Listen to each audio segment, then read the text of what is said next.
camas, no importa la cama, no importa lo que haya alrededor.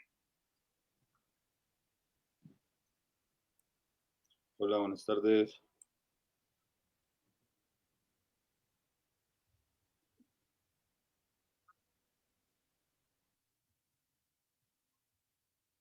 Hola, buenas tardes. ¿Cómo les fue en estos días de reflexión con la actividad? Pues de reflexión del ejercicio, no de reflexión santa, sino de reflexión de este ejercicio. ¿Cómo les fue? ¿Qué hubo desde el encuentro del martes anterior?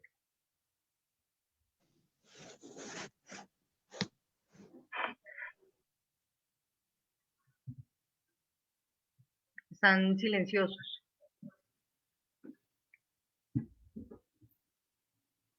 ¿Vacaciones? Descanso. Un descanso que debió ser. ¿Esto tiene calificación? No, mentira. Va a calificar Aprobado. participación dadas las circunstancias. Tenemos 5. No, sí, pues receso, descansar un poco para activarnos otra vez esta semana en todos los proyectos. Entonces, ¿se habrán hecho la tarea o no? Ay, María. Esto es una cortada. Bravo. Pero Ahora sí me sentí en clase del salón. Pero con toda. Para eso eran las cámaras prendidas, ¿no? Ah, Claro. Y eso que todavía nos faltan muchos. Bueno, no, pues nada, entonces si quieren empezamos retomando un poco lo que fue la sesión pasada. En la sesión pasada estuvimos hablando de los derechos humanos como un conjunto de apuestas políticas por la vida digna o las vidas dignas, con todos los debates que hay de por medio, y que se han venido como en este proceso de institucionalización. Entonces, eso significa que adquieren garantes como el Estado, como las instituciones internacionales, un doliente que cuando no se cumple, entonces dice, oiga, vea, es que no le están cumpliendo, venga, le restituimos derechos, venga, evitamos que usted siga vulnerando otros. Y pues básicamente son les encargadas de hacerlo reales. Hablamos también de 4 grupos de derechos, los primeros civiles y políticos, los segundos económicos y sociales, también hablamos de los derechos colectivos y también hablamos de esos enfoques diferenciales que buscan como generar estos espacios de protección a lugares específicos de vulnerabilidad, como lo puede ser ser migrante, ser una persona privada de la libertad, ser adulto mayor, etcétera, etcétera. Entonces, eso fue lo que hicimos la vez pasada con ese reencuentro, pues digamos, y también reflexionando desde el periodismo comunitario. Hicimos una invitación a la reflexión sobre la importancia de los derechos humanos en este ejercicio. Spoiler, la tarea era escribir un párrafo sobre esa reflexión. Y entonces, digamos que la sesión de hoy está pensada en que todo ese carretazo que nos echamos la vez pasada, veamos cómo se hace real. Entonces vamos a explorar cómo hacerlo real desde 2 entradas. Entonces la primera, que va a ser como la primera parte de la sesión, es ese enfoque desde el periodismo. ¿Cómo se hace real eso desde el periodismo? ¿Qué se ha trabajado específicamente desde el periodismo? Y luego vamos a realizar un abordaje desde los derechos humanos específicamente. Vamos a trabajar sobre un ejemplo, vamos a hacer un tallercito, entonces hoy va a estar movida la sesión. Sería chévere que quienes pudiesen tener su cámara encendida la tuvieran, muy rico verles la gestualidad. Y sin más ni más, entonces les dejo con Fabi para que nos cuente. ¿Todos están viendo las diapositivas?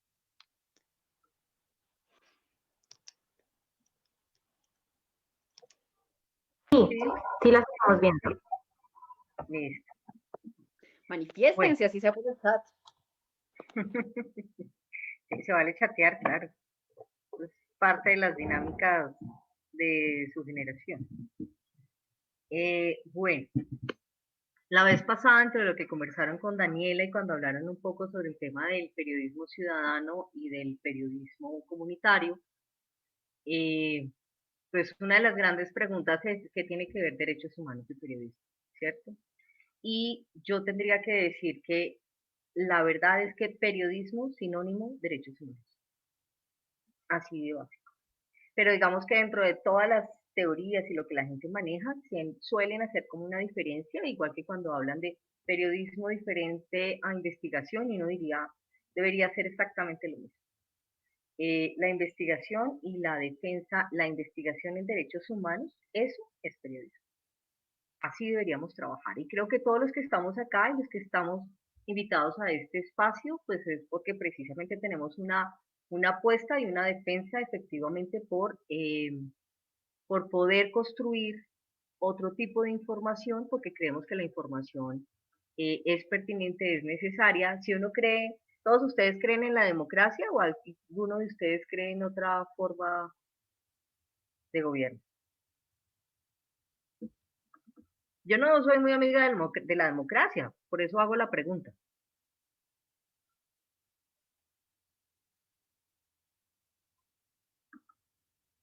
Mateo es cada que se habla, pero no abre el micrófono. Discúlpame, no, estaba respondiendo algo acá, qué pena. Ay, Mateo. Bueno, pero ya abriste el micrófono, ¿me puedes responder? ¿Crees en la democracia? ¿Te gusta? Más Pues que creer, ¿te gusta? depende de cómo se vea, ¿no? O sea, acá yo creo que la democracia depende mucho de la economía, entonces como que no tienes un acceso real a la democracia si no tienes un acceso económico que te brinde eso, por así decirlo. Eh, Creo de pronto en otros modelos, si se habla de la política, como la tecnocracia, pero supongo que conlleva también limpiar un poco tanta corrupción dentro de los órganos gubernamentales, como por no ampliarme tanto. Mm. Muchas gracias, Mateo. Esa capacidad de síntesis es importante dentro de este mundo periodístico. Preguntémosle a Camilo Hart.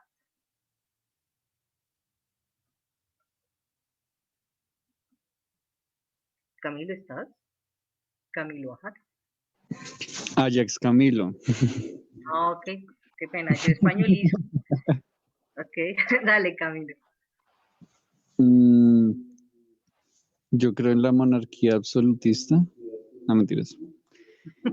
Ok. No, la democracia, bueno, no sé, la democracia está bien, pero en pequeños grupos. Creo que entre más grande y más abstracta se pone es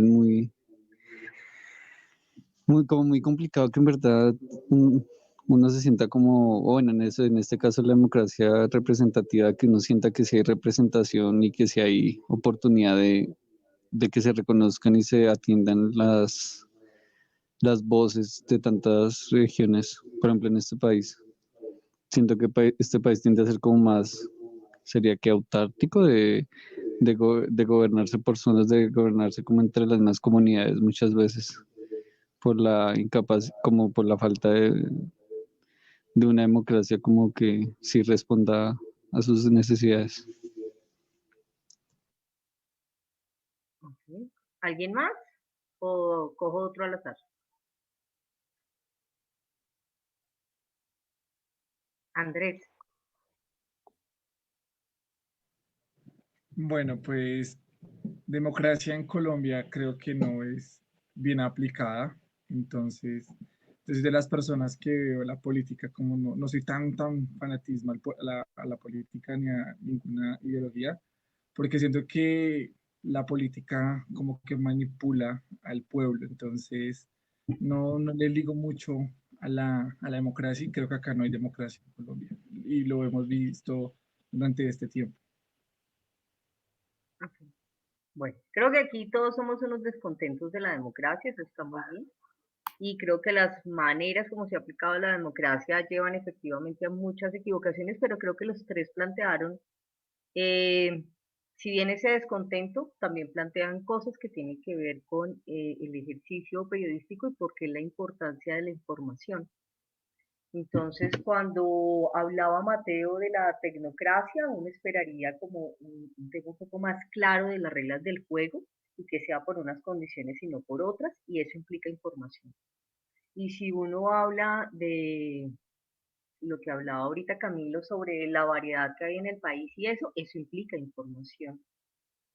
Todos hablamos y eso es una forma de entender o darnos cuenta de cómo la información sí se convierte en una base fundamental para que la gente maneje los asuntos públicos, ¿verdad?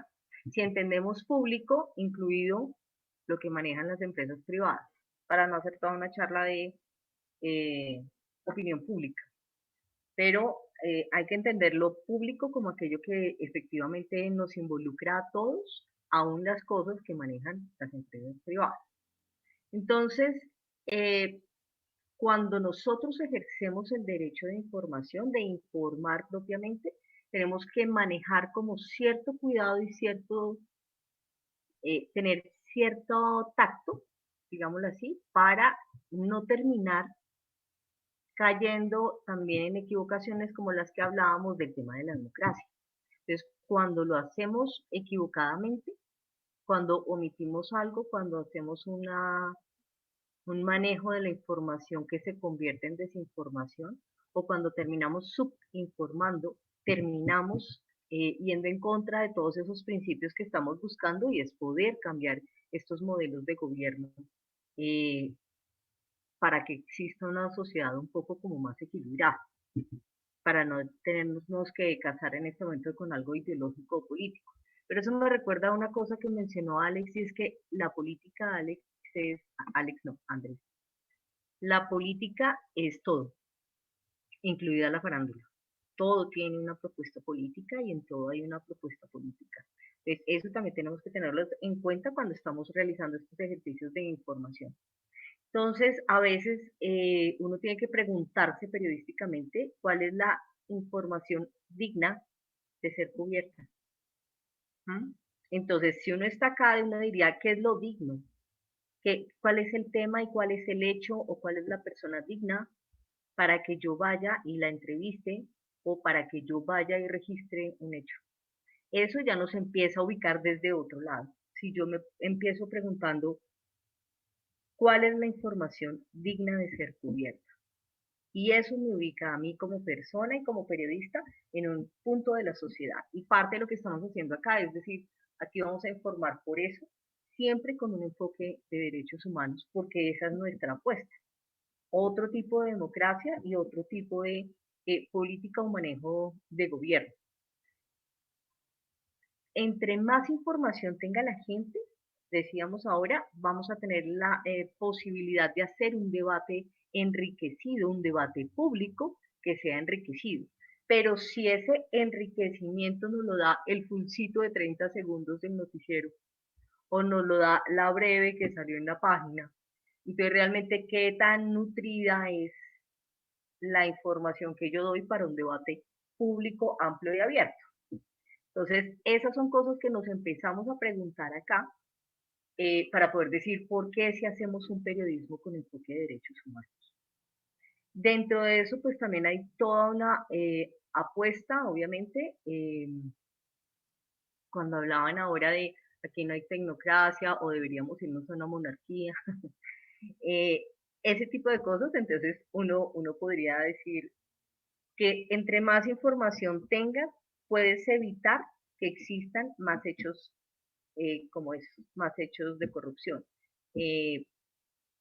Podríamos prevenir una cantidad de violaciones o agresiones contra la mayoría de la sociedad.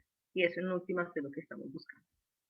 Entonces, en esa mirada desde el periodismo y los derechos humanos, cuando empezamos a darnos cuenta, espero que sí lo haya logrado con esto, empezamos a darnos cuenta que hablar de periodismo sí implicaba hablar de la vulnerabilidad de todos, en muchos aspectos. Y ahí, por eso decimos, el periodismo es derechos humanos. Dígame la siguiente, Dani. Entonces, precisamente en algunos cursos, algunos de ustedes han tenido la oportunidad de hablar de todo este tema de la cultura y el periodismo de guerra y el periodismo de paz. Algunos de ustedes ya han visto esto y es parte de lo que trabaja precisamente, que trabajan ustedes como organización y que aquí retomamos porque si uno se queda en la parte teórica dice, bueno, sí, esto es lo que hace la gente, esto es lo que dicen los teóricos que debemos hacer. De ahí nos basamos, pero parte del ejercicio que vamos a realizar hoy, que organizamos con Daniela, pues lo que busca es que ustedes miren cómo la teoría sí puede ser efectivamente aterrizada o no aterrizada. Se me perdió la pantalla. Acá, ya, gracias. Ah, ya. Entonces, en este primero, pues la idea no es entrar como a profundizar en grandes cosas sobre lo que tiene que ver con el periodismo de paz y periodismo de guerra. Aquí hay que partir del hecho de que no estamos hablando solamente de la guerra armada, la violencia armada, sino que hablamos de las violencias. Y cuando hablamos de paz, hablamos también de una visión, desde una visión amplia de paz, que tiene que ver con, para algunos, democracia, y que tiene que ver para otros desde un tema de equidad, o sea, cada uno desde su postura en una mirada un poco más amplia de lo que estamos practicando acá, que es enfoque de derechos humanos. Entonces, cuando nosotros hablamos de los medios de comunicación, normalmente de los medios masivos, entramos en una gran crítica sobre la manera como trabajan. Regálenme 3 ejemplos de por qué son tan malos los medios de comunicación masivos. El que más adoran todo el mundo, RCN. Y ahora Semana. ¿Qué es lo que más detestan? Preguntémosle a David. El que son muy oficialistas, puede ser. ¿Ok? Esa es una. ¿Quién más?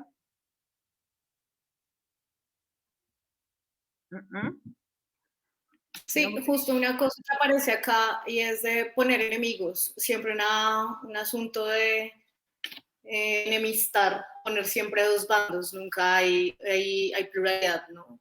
Por lo general las coberturas son aquí estamos los buenos y aquí son los malos y tienen que ver también con estar, por ejemplo, de parte del gobierno de turno en algunas ocasiones. Todo lo contrario, pues sí, no es válido. Por ejemplo, esta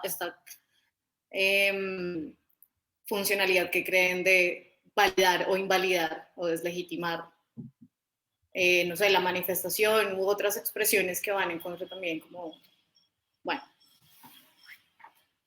del gobierno o incluso de sus líneas editoriales. Eso. Hay uno ahí interesante que es el de siempre hay uno que gana y uno que pierde, ¿cierto? Es importante como que los tengamos en cuenta, aunque no los vayamos a profundizar. Eso es lo que vamos a hacer parte en el ejercicio de ahora. Entonces es fácil criticar a los medios de comunicación masivos, es normal que ellos funcionen hacia esto que llaman los teóricos el periodismo proguerra. Entonces veamos qué se supone que debemos hacer, porque además aquí los que estamos somos, nos llamamos alternativos, nos llamamos comunitarios, nos llamamos diferentes a los masivos. Entonces creo que hay como un reto más grande para que realmente hagamos un ejercicio periodístico que sea más respetuoso con la libertad de información. Regálame la siguiente, Dani. Y por eso aquí nos vamos, estos son 10 principios que tienen que ver con el periodismo de paz. Yo me dedico acá, es que ya la vejez no me deja ver igual. Yo me dedico acá más fácil. Ya. Ok, aquí más o menos hablan de lo mismo, son 10 mandamientos para el periodismo de paz, donde hablamos de lo que nos mencionaba ahorita David.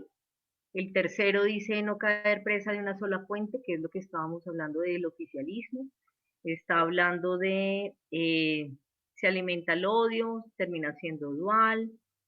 Entonces hay que respetar los principios éticos del periodismo y trascender sesgos étnicos. Y bueno, ahí quedan los 10 para que ustedes después los revisen y los miren y digan, oye, hasta dónde yo realmente voy con estos 10 o no. Normalmente la gente le pregunta a uno, ¿dónde está el decálogo de los periodistas? Bueno, esto es una forma de decálogo de los periodistas para que ustedes cuando hagan su ejercicio se pregunten si realmente logran cumplir con algunos de estos elementos. Regálame la siguiente. Y creo que con esta, no, es que se nos perdió una. Ahí no tenemos la 31. Esa, gracias. Entonces, en esta creo que la podemos mirar un poco más sola, porque nos presenta precisamente las dos caras, hasta dónde hacemos un periodismo orientado hacia los problemas y hasta dónde creamos un periodismo orientado más hacia la violencia, y ahí vamos a ver en últimas que tiene que ver con nuestra capacidad para no ser unipuentistas, y unifuentistas estamos hablando, no es solamente la voz oficial, dentro de la voz oficial es posible que yo encuentre diversidad. Y es posible que yo me dedique a entrevistar 10 estudiantes que piensan lo mismo, entonces no tengo diversidad, ¿sí? Entonces, ahí ya nuestra visión de ser unifuentistas se va modificando. Y eso tiene que ver con cuál es el trabajo que vamos a desarrollar nosotros. ¿Qué tanto, cuando yo les decía que es digno de cubrir y que no es digno de cubrir, quiere decir que no era digno de cubrir la muerte de Holmes Trujillo? El man nos puede caer como un zapato, ¿sí o no? Pero no es digno. Ahí uno ya se empieza a preguntar cosas y a decir, uy, pues pucha, espere, ¿dónde estoy parado yo y cuál es el enfoque de derechos humanos que tengo yo? ¿No? Entonces, hay cosas que tengo que evaluarme si realmente son por mis sesgos y eso lo estábamos viendo en el decálogo de ahorita, o qué tanto efectivamente puedo yo hacer una cobertura decente y respetuosa de los derechos humanos a pesar del personaje.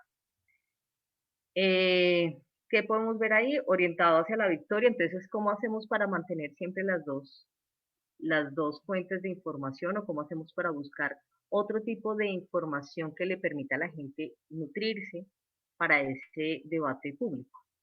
Entonces, ¿hasta ahí alguno tiene alguna pregunta? Porque no me voy a profundizar acá para que podamos hacer el ejercicio. Todo Okay. claro por mi parte. Dime.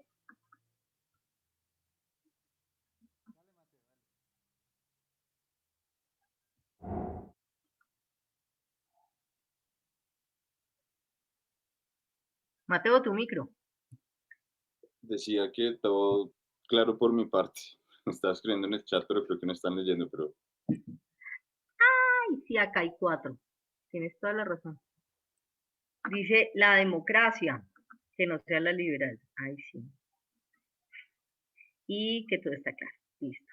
Entonces creo que ahí la idea, gracias Mateo, la idea es efectivamente empezarnos a preguntar y a ver hasta dónde estamos realizando, qué tipo de ejercicio realmente estamos haciendo nosotros para presentar otra información. Regálame la siguiente, Dani, que sería como la anterior.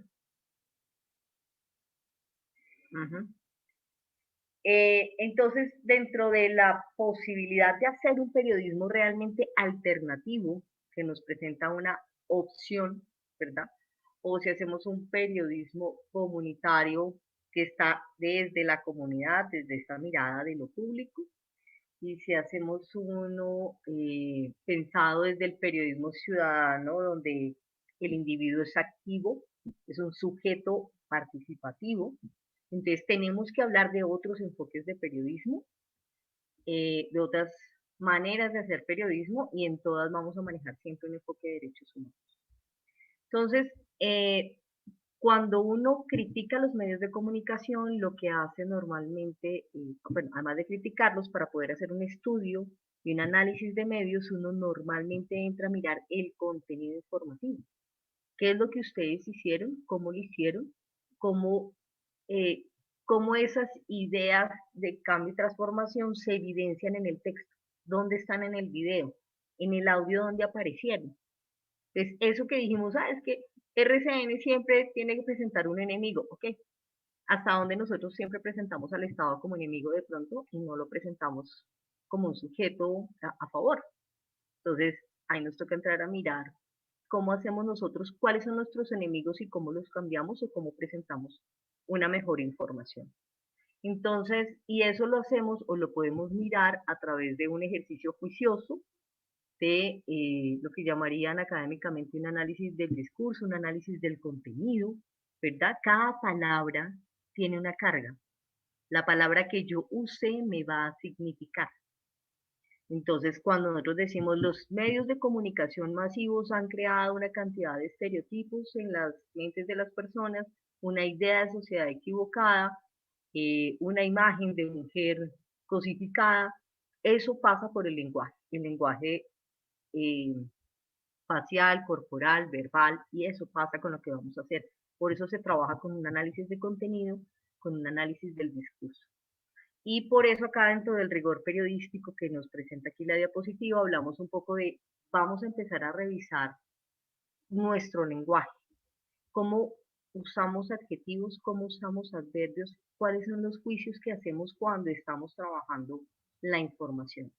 ¿Qué tanto eso que criticamos sobre no hay contexto, nunca hay seguimiento, la noticia pasa y se va? Ok, veamos cómo lo estamos haciendo, cómo lo podemos hacer mejor y qué tanta de esa información termina siendo útil para la gente. La gente se entera. A veces la gente dice, ah, sí, pasó tal cosa, pero la gente no sabe ni por qué, ni la causa, ni sabe qué va a seguir después. Y eso se llama o periodismo preventivo, o se llama periodismo de datos, o se llama todo lo que quieran llamar. En últimas es lo mismo. ¿Cómo entregamos una información más completa? Y dentro de eso, por eso están las alternativas de solución. Entonces, una mirada más grande del periodismo nos obliga a hacer un ejercicio de pre-reportería más juicioso, un ejercicio de reportería y recolección de datos mucho más riguroso para hacer un trabajo de creación de la nota, de transformación de esa investigación a una manera agradable pero completa de llevar la misma información. Siguiente, Dani.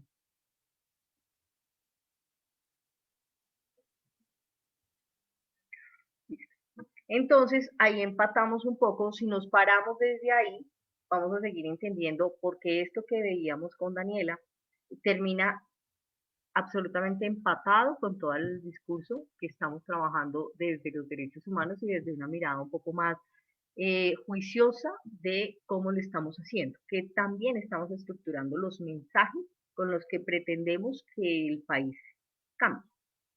Dale, Dani, y te voy complementando. Listis.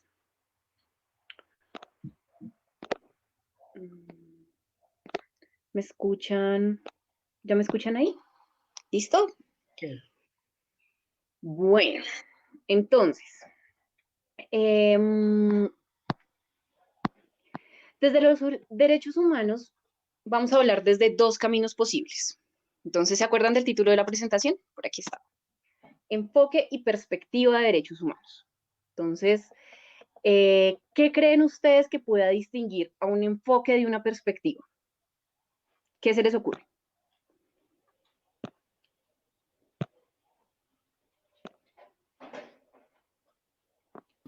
Creo que nosotras, o tú sí tienes uno, bueno, como que eventualmente lo usamos indistintamente para referirnos a lo mismo. Porque es una forma de ver, así lo ven, así lo hemos usado nosotras. Bueno, yo voy a hablar. Vale, gracias. Bueno, digamos que hay un debate, ustedes, no sé, en los documentos así como de política pública, hacen unos apartados enormes en donde tratan de distinguir entre enfoque y perspectiva, porque una cosa es enfoque territorial y otra cosa perspectiva territorial, y eso se dan unos debates así súper edulcorados del tema y elucubrados del tema.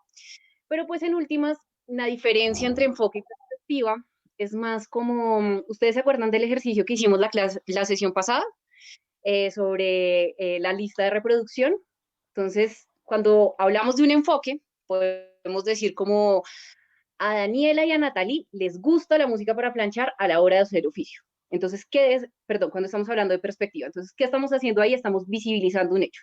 A Daniela y a Natalie les gusta la música para planchar a la hora de hacer oficio. Pero si yo en este espacio digo al final de la sesión, oigan, los viernes en la tarde hay karaoke de música para planchar con pola gratis en la viejoteca, inserte nombre aquí. Yo ahí estoy proponiendo un posible escenario de acción y de encuentro para Daniela y Natalie.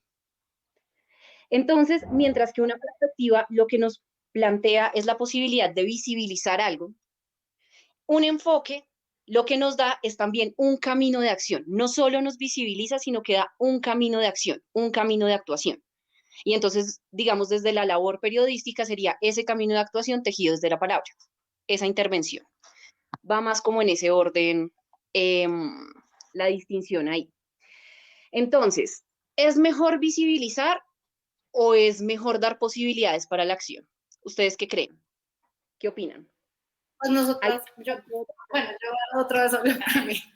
Lo que pasa es que, bueno, desde mi experiencia, como por ejemplo un proyecto, para que aclaremos esto, como la Escuela de Medios 5 millas, quiere tener este enfoque de los derechos humanos para, por ejemplo, hacer los talleres de periodismo a jóvenes, ¿no? Que van a luego hacer contenidos con perspectiva de derechos humanos.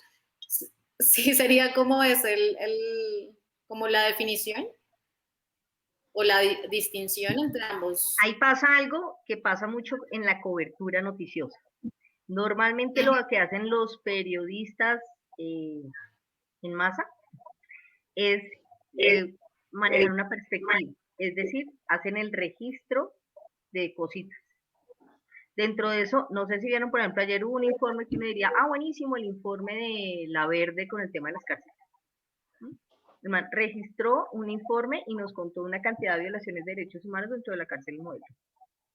Y uno diría, ese man maneja derechos humanos. ¿Realmente lo maneja? O el man hizo una denuncia, mencionó, visibilizó, para usar el término de Daniela, pone en evidencia violaciones de derechos humanos. No significa que tenga una postura que le da un camino y una mirada de defensor de derechos humanos. ¿Sí? Sí, entonces, comprendo. Si la Escuela de Medios trabaja un enfoque de derechos humanos, está incorporado en sí mismo siempre la defensa de derechos humanos. No se va a dedicar a denunciar, porque para denunciar tenemos muchas ONGs y lo hacen muy bien. Entonces, sí, aquí vamos a ir un paso más allá de una simple perspectiva. Sí, listo, de acuerdo.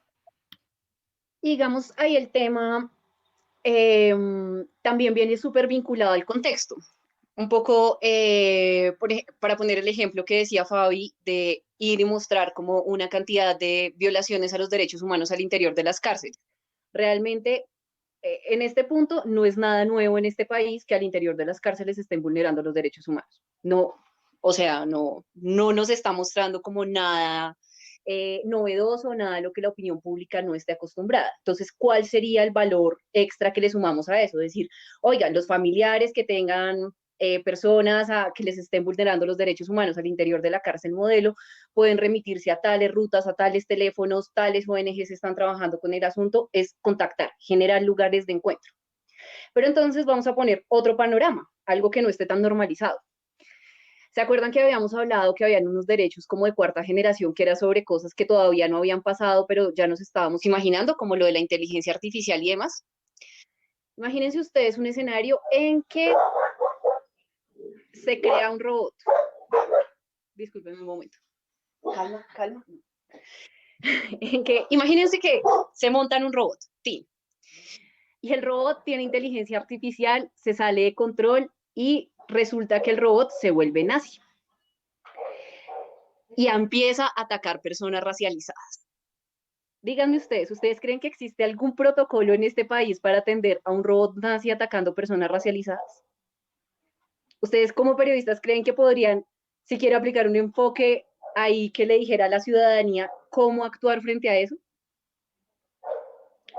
Hay situaciones que se salen absolutamente de todo, o sea, la pandemia era algo que nadie veía venir, y entonces al inicio, como se empezó a registrar, pues también era como, pues no sabemos, por lo pronto quédese en casa, ¿sí? Y poco a poco, a medida que ha llegado mucha más información, entonces es como utiliza mascarilla, esta otra mascarilla no, y un montón de cosas.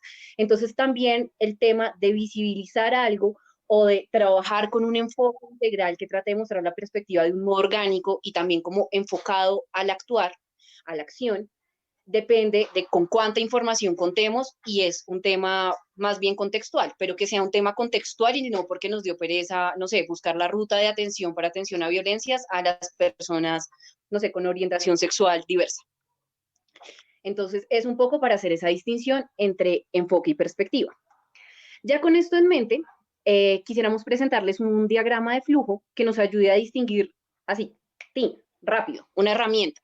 Si estamos incorporando un enfoque o una perspectiva de derechos humanos a nuestro quehacer, y además también como que es una hoja de ruta para ver qué es lo que nos está haciendo falta o de pronto en dónde está ese vacío. Entonces, esto se compone de 6 preguntas. Empezamos. Se señala con claridad en la pieza, la que sea, la vulneración de uno o varios derechos y por qué esa vulneración atenta contra la dignidad. Entonces ahí miramos si sí o si no. Si no se señala con claridad, entonces no tenemos ni enfoque ni perspectiva. Ahí, tin, entramos perdiendo. Pero si sí se señala, entonces ahí nos lleva otra pregunta. ¿Permite identificar responsables? No siempre sabemos quiénes son los responsables de una vulneración a derechos humanos. No es, o sea, no es obligatorio, preferiblemente que lo haya, pero si no, pues bueno, ya. El diagrama nos manda a otro lado. Pero si identificamos responsables, ¿cómo? Una cosa con el tema de los responsables. Los responsables es clave en el tema de derechos humanos porque en este país parece que todos fueran fantasmas. ¿Quién hizo eso? El capitalismo. ¿Quién hizo eso? Las bandas criminales. Es un algo que no sabemos cómo se llama, el narcotráfico. No, las cosas tienen nombre, las personas tienen nombre, las acciones tienen un autor. Entonces, cuando nosotros les quitamos como la cara, por eso también la importancia de prender las cámaras, cuando quitamos el rostro, las estamos quitando de ese sentido humano de poder decir, este es el responsable, no es un fantasma, es de carne y hueso. Eso es importante y lo peleamos mucho. Acuérdense del tema de el mural, el famoso mural. ¿Quién está detrás? ¿Quién está detrás? ¿Quién es ay, se me olvidó, el amarillo? ¿Quién dio la orden? ¿Quién dio la orden? ¿Cierto? Ese es un ejemplo clarísimo de por qué necesitamos ver el responsable. ¿Sí? No son personas etéreas. Eso tiene un nombre específico, tiene un autor específico que debe pagar, que debe ser responsable de lo que pasó. Sí. Exactamente.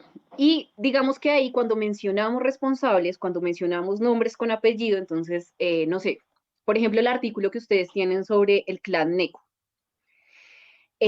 Todas las cosas que ustedes enunciaron en ese artículo o todas las cosas que se enunciaron ahí fueron cosas comprobadas. ¿Por qué? Porque donde ustedes lleguen a votarse un rengloncito de algo que no haya sido comprobado, de un proceso, o sea, de algo que, claro, se intuya, pero que no tengamos un proceso jurídico de respaldo, pues entonces estaríamos violando la presunción de inocencia. Por eso cuando todavía no ha habido un juicio, siempre es el presunto asesino o la presunta asesina, etcétera, etcétera. Entonces, si no estamos aplicando la presunción de inocencia, ¿qué pasa? Resulta que somos nosotros los que estamos violando un derecho humano. Pero si sí la aplicamos, entonces listo, ya tenemos la claridad de cuáles derechos se están vulnerando, ya tenemos identificados a las personas responsables, ya tenemos incorporado lo de la presunción de inocencia. Entonces nos preguntamos, ¿reconstruye la red que da profundidad al hecho? ¿Por qué será importante reconstruir la red? Entonces vamos a colocar, no sé, el ejemplo de Sara Sofía.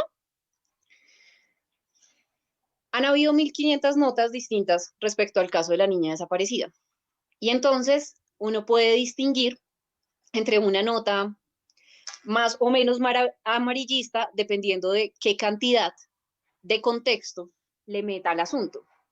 Si es Sara Sofía, por votarnos ahí como todo esto de la pornomiseria que llaman, de poner a botar lágrima al espectador porque así vendemos más, o si mostramos que es que eso es algo que pasa sistemáticamente en este país y que las autoridades están tomando tales y tales medidas, pero han funcionado en un tanto por ciento y pues tal vez los canales que tengamos no sean los idóneos. Entonces, ante esa cuarta pregunta tenemos dos posibilidades en el flujo. Entonces, si no estamos reconstruyendo de ninguna forma la red que da profundidad al hecho, pues nada, estamos cayendo en el amarillismo. Si sí la reconstruimos, entonces pasamos a la siguiente pregunta. ¿Establece el papel del Estado como garante? ¿Se acuerdan que habíamos hablado que los derechos humanos tenían doliente? Y que no es que tengan doliente porque el Estado, muy amablemente, hablamos del Estado como si fuera una entidad etérea, pero son funcionarios y funcionarias que tienen unas funciones específicas, que tienen así contratos por prestación de servicios o son de planta y dicen tienen que hacer tales y tales y tales cosas dentro de lo establecido por la ley. Eso significa que hay personas encargadas de eso que además, pues nada, están recibiendo sus salarios del dinero de los impuestos de todas y todas. Entonces es revisar si efectivamente a quien le toca cumplir con eso como un pacto colectivo que todos sostenemos está cumpliendo con eso.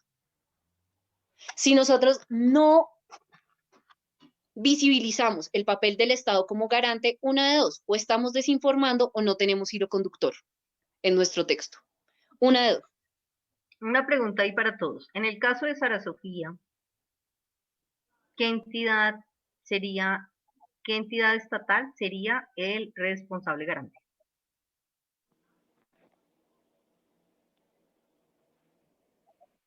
Ay, nosotras lo dijimos primero, pero no teníamos el micrófono.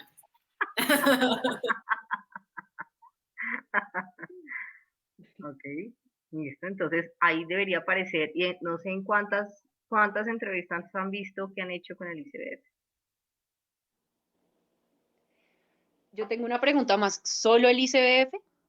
¿Y hasta dónde el ICBF?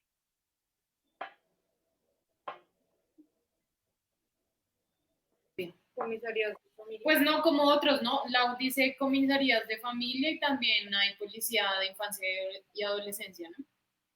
Ah, bueno, pero sí, en efecto, creo que yo solo he visto entrevistas a la tía y a la policía, creo, pues de lo que estaba informado. ¿Y cuál es la ruta institucional que tendría ahí el Estado? O sea, digamos que yo me di cuenta que la hija de mi vecina se desapareció, está desaparecida, y mi vecina se está haciendo la loca con el tema. Y yo ya llevo 2 semanas sin ver a la niña y le pregunto, y ella dice una cosa, pero a otra persona le dice otra. ¿Mm? ¿Yo a dónde voy y denuncio? ¿Qué canales tengo para denunciar? Pues en la desaparición primero la policía, ahí sí, no sé. Como en la desaparición de personas, sí, después de tanto tiempo uno puede hacer el anuncio formal a la policía. Pues yo no conozco.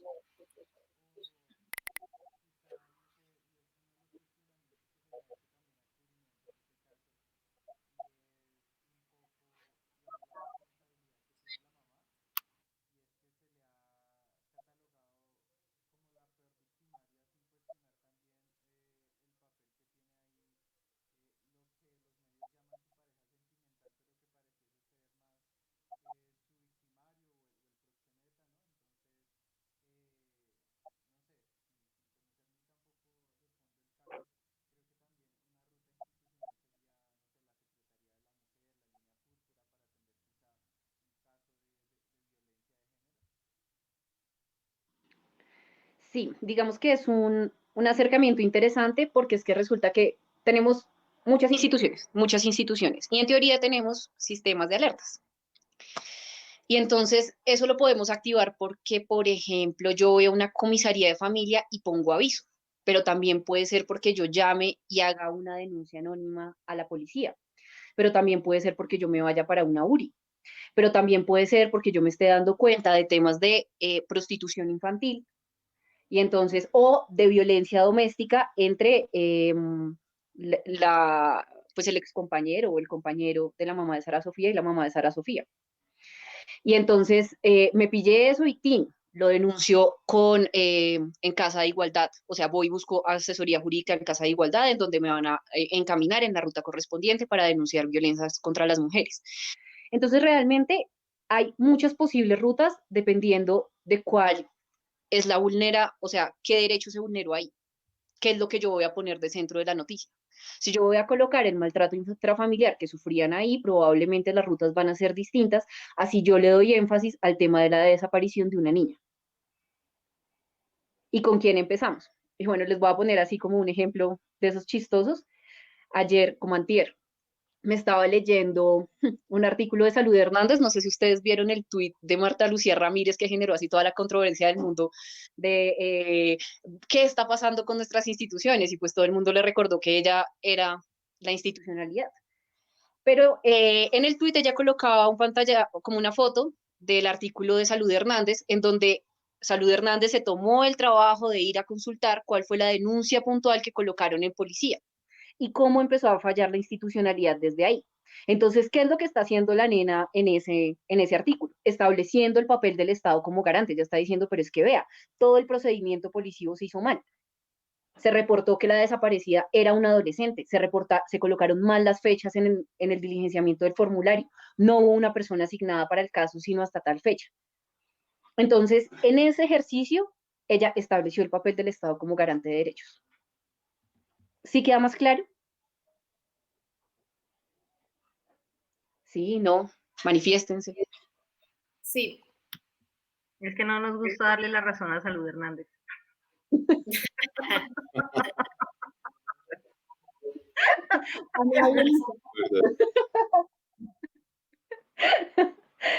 Pero aquí vamos con el César, lo que es del César. Bienvenidos al mundo de los derechos humanos, hay que defenderlos, así sea Salud Hernández. Tal cual.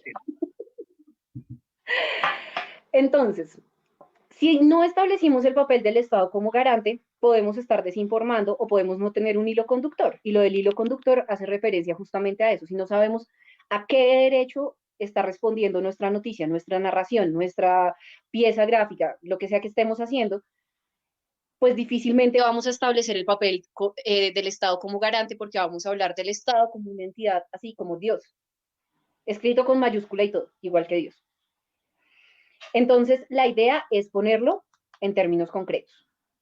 Y si sí colocamos al Estado como garante, pasamos a la sexta pregunta. ¿Identifica herramientas para afrontar el escenario de vulnerabilidad? Entonces, sí, lo estamos trabajando desde un enfoque, y si no establecemos esas herramientas, no las identificamos, es perspectiva.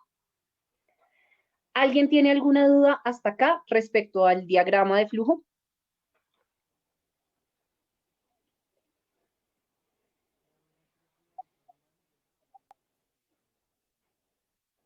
Listo, adelante. Sí, es que a mí me surgió una duda en relación, pues bueno, ahorita lo que mencionaban de poner, digamos, en el artículo, bueno, en la información que se desarrolle, como las instituciones a las cuales, o las rutas de atención a las cuales se tiene que dirigir a la persona involucrada o vulnerada.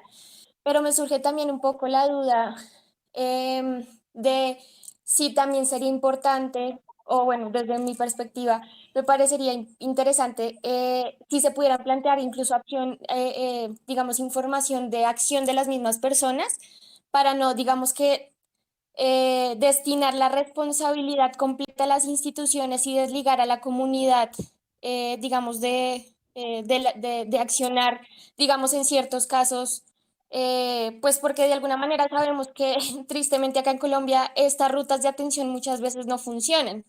Y siento que el hecho de pronto digamos, enunciar las instituciones en las rutas de acción muchas veces pues terminan en solo enunciarlas, pero las personas al enfrentarse a las instituciones y a las rutas, pues sencillamente encuentran un bloqueo y pues digamos que sus casos terminan sin solución. Y pues en últimas vemos muchos casos en donde ocurren, bueno, lo que ocurrió con la niña, ocurren feminicidios, porque las mujeres o las personas vulneradas se quedan esperando una respuesta por parte de las instituciones y que, digamos, creo yo que sería muy interesante desde, digamos, este rol periodístico también empezar a trabajar en este tema de la responsabilidad como personas, para no sencillamente decir, no, es que son las instituciones las que tienen que atender esto, sino de qué manera nosotros como ciudadanos podemos también apoyar a víctimas o personas que están siendo vulneradas en sus derechos de cualquier situación que se pueda presentar. No sé si me hice entender. Sí, total. Digamos que sí, totalmente de acuerdo, y de acuerdo y en desacuerdo al tiempo.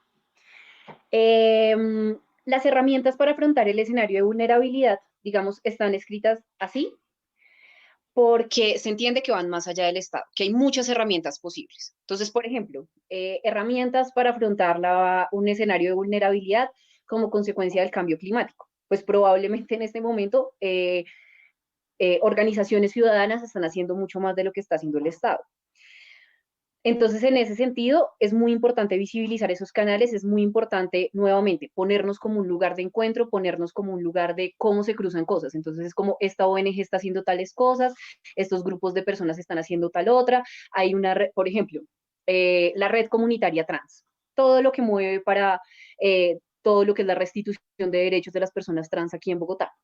Entonces, es un actor fundamental cuando vamos a narrar cualquier situación de vulneración de derechos a personas trans. Ahora, ¿qué pasa? Que no podemos perder de vista nunca que la responsabilidad es del Estado, porque el Estado es el garante de los derechos. Ese es el compromiso y el pacto social que nos regula todo. O sea que, claro, que más allá de las normas haya vida, no significa que las normas estén, o sea, no hagan parte primero de pactos sociales que se lograron a través de reivindicaciones de derechos y de lucha, primero, y segundo, que no estén financiadas. O sea, el respaldo a esas normas las financiamos entre todos y todas y eso hace que haya un actor que es fundamentalmente responsable. Entonces, claro, desde la ciudadanía se teje sociedad, se tejen alternativas, se tejen caminos para afrontar o herramientas para afrontar la vulneración de derechos, pero eso no significa que la ciudadanía sea la responsable de la restitución de esos derechos. Además, porque imagínate en una situación en donde tú te pones a mediar entre dos personas que están teniendo, no sé, una riña callejera y tú resultas herida. ¿A ti quién te va a colaborar o quién te va a responder? Pues claro, tú gritas, haces un escándalo, tratas de mediar, en la medida de lo posible de estar ahí, lo intentas. Pero cuando recrudecemos el panorama de una riña callejera ya a situaciones de conflicto armado, pues realmente entendemos qué tan desproporcionadas son algunas vulneraciones y cómo muchas veces uno como ciudadano o ciudadana no necesariamente está bien formado para intervenir. Y a veces Ahora, se hace desde la caridad, a veces se hace desde esos espacios, por ejemplo, la caridad y todo lo que implica en escenarios de ayuda humanitaria. Entonces, eso sí es un cuestionamiento a cómo intervenimos, quiénes intervenimos y a quién sí o sí tenemos que llamar y sí o sí tiene que estar, así estemos otras y otros. esa es otra reflexión, esa es una reflexión que se ha dado mucho al interior de los periodistas, no solamente de nivel nacional, sino regionales. ¿Por qué? Mm, para no hablar de los masivos, hablemos de los medios regionales. Un periodista en un municipio, hablemos de caucásico, los periodistas en muchos de los lugares terminan convirtiéndose en los mediadores de los conflictos, con el alcalde, con bomberos, con lo que sea. ¿Hasta dónde puedo llegar? ¿Qué tanto puedo hacer realmente? ¿Hasta dónde denuncio? Una cosa es que yo plantee y lance efectivamente la posibilidad de hacer articulaciones y que digamos a través de organizaciones como la otra juventud, que una cosa es el medio de comunicación que puede llegar hasta un punto y pueden haber otra cantidad de alianzas que hagamos para que se fortalezcan otros temas que nos parecen importantes y que desde ahí podemos generar otros espacios, pero no puede ser una responsabilidad total del medio, sea el que sea, ni total del periodista. Entonces muchos periodistas terminan volviéndose realmente testigos para la fiscalía o terminan siendo el papel del fiscal, del policía, hacen lo que la...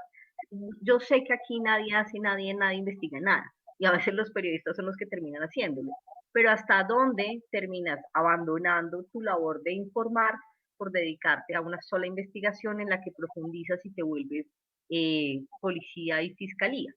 Entonces, eso pasa mucho en casos como el de Gonzalo Guillén, con el tema de el exgobernador, con Kiko Gómez, el exgobernador de La Guajira, el caso de él con el tema del arroyo Bruno. Entonces, él se convirtió en testigo de la fiscalía. Él es el que lleva las denuncias a la fiscalía. Entonces, su vida se convirtió en investigar siempre los chancucos que están por debajo. Entonces, ya no hace periodismo porque se volvió investigador de procesos judiciales. Entonces, ahí vale la pena como parar un momento y decir, hasta aquí llego yo, hasta aquí me corresponde, yo puedo hacer la denuncia hasta aquí, hasta donde hay otros que pueden hacer y yo lo que puedo ayudar es a encajar un poco con esos otros espacios, ya. O si no, termino desviando como mi labor. ¿Mm? Y digamos también entendiendo lo que esa posición en particular que describe Fabi significa para, o sea, en términos del cuidado de la vida del periodista o la periodista. Porque justamente esos escenarios se plantean como lugares colectivos, porque en este momento ser una cara visible defensora de derechos humanos es un complique en este país y uno no puede desconocer eso. Entonces no es tanto cuestionarnos si ya sabemos que arriesgamos la vida haciéndolo de cierta manera, no es dejar de hacerlo, sino cómo lo hacemos para que eso no arriesgue la vida. Entonces creo que también es una reflexión desde el quehacer periodístico, sobre todo pues crítico, crítico e independiente. Es, no sé, había otra persona que quería preguntar, no sé si resolvimos tu duda. Sí, digamos que solo quería hacer una claridad, de pronto también el enfoque en el que quería, digamos, hacer la pregunta, y era no poner al periodista como el que tiene que intervenir en esas situaciones, sino de pronto que en el trabajo que haga el periodista pueda evidenciar o informar algunos otros mecanismos de acción que la ciudadanía puede tomar cuando se presenten ciertas situaciones. Sí, es como el enfoque que quería dar. Sí, porque entiendo completamente que el periodista pues no puede meterse como en todas las situaciones porque perdería también como el rol. Solo que sí me parece importante, o sea, sí me parece importante hacer esa reflexión también, pues porque sí, digamos que yo he tenido la oportunidad de presenciar, bueno, y de ver casos, por ejemplo, de mujeres víctimas de violencia intrafamiliar que fueron a la institución y digamos que se comunicaron, pero se encontraron bloqueadas y digamos que en ese caso es como ciudadanos, si la institución no responde, como periodistas, qué opciones le podemos brindar a la gente aparte de toda la información que tenemos para igual, pues que la gente diga, bueno, si la institución no me responde, tal vez esto podría ser. Era lo único que quería agregar. Gracias. ¿Y había alguien más que quería ¿Me, hablar? me escuchan? Ah, perdón. Te oímos y te sentimos. ¿Aló, me escuchan?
Listo. Uy, esa segunda pregunta es súper chévere. Bueno, la primera de cómo cumplir con todo.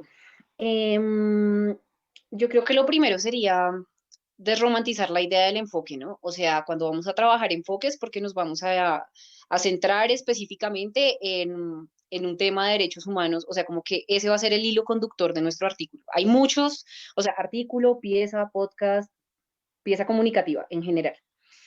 Pero pues mi hilo conductor puede ser construido a partir de algo que no sea la vulneración a derechos humanos. Solo que si el tema principal de mi artículo es la vulneración a derechos humanos, la idea es que sea con todos estos componentes, con todos estos elementos, y entonces ahí viene la segunda parte de la pregunta. Digamos, yo creo que es un enfoque más fractal. ¿A qué me refiero con fractal? Que cada una de las piezas lo refleje. Entonces, desde las preguntas que yo hago para las entrevistas, la forma en la que yo le doy manejo a la historia de vida, las preguntas que yo me hago a la hora de realizar la revisión documental, que pues digamos, esos van a ser temas específicos de la próxima sesión, hasta pensarnos el hilo. Yo creo que va a quedar un poco más claro y pues te invitaría más bien a que pasáramos ahorita al ejemplo y al taller, y si al final del taller la duda sigue, volvemos y lo discutimos. No sé, ¿te parece? Listo. Y ahora el tema con el periodismo feminista. Bueno, lo que pasa es que hay varias cosas. Cuando tú denuncias que algo pasó, denuncias para iniciar un proceso. Con los niveles de impunidad. Entonces, bueno, en sí mismo la denuncia es como algo necesario para dar inicio al proceso. Es fundamental, por eso el escracheo se ha convertido así como en una práctica recurrente y que abre como nuevas posibilidades y escenarios. Y esas nuevas posibilidades y escenarios han estado, o sea, pues últimamente tienen acompañamiento de colectivas y de parches que tienen distintas rutas para restituir derechos, para enfrentar al agresor en este caso y todo lo demás. El tema es que sin un juicio de por medio, cuando tú públicamente afirmas que tal persona hizo esto y no le colocas el presunto previamente, pues estás incumpliendo un derecho humano. Así de simple. O sea, desde un enfoque así como del más liberal conservador de los derechos humanos, sí, eso está rompiendo con un derecho humano. Entonces yo creo que valdría la pena pensarse en el cómo desde el arte. No es un tema de que no se denuncie, no es un tema de que no se publique, es un tema de que uno le puede hacer guiños desde lo artístico, en la misma redacción de la nota, en la misma creación de la pieza gráfica, para que quede clara la postura política sin meterse en líos legales. Yo creería que ahí es un tema pues más de actuar estratégicamente y pues ya esto es un asunto de opinión y creo que podrían haber muchos más aportes al debate desde otras posturas, porque pues no, en esto no está dicha la última palabra. Ahora, hay una cosa en periodismo, perdón que me fui 2 minutos, pero hay una cosa en periodismo y es, no me digas que es bello, muéstrame. Entonces no me digas que es culpable, muéstrame.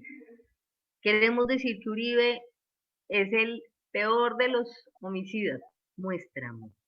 No me digas eso. Cuando uno dice, Uribe es un asesino, se ganó la demanda, ¿cierto? Por injuria y calumnia, que es como normalmente uno se asusta.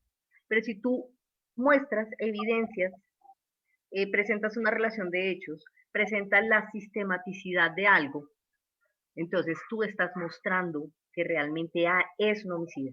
Esa es la diferencia.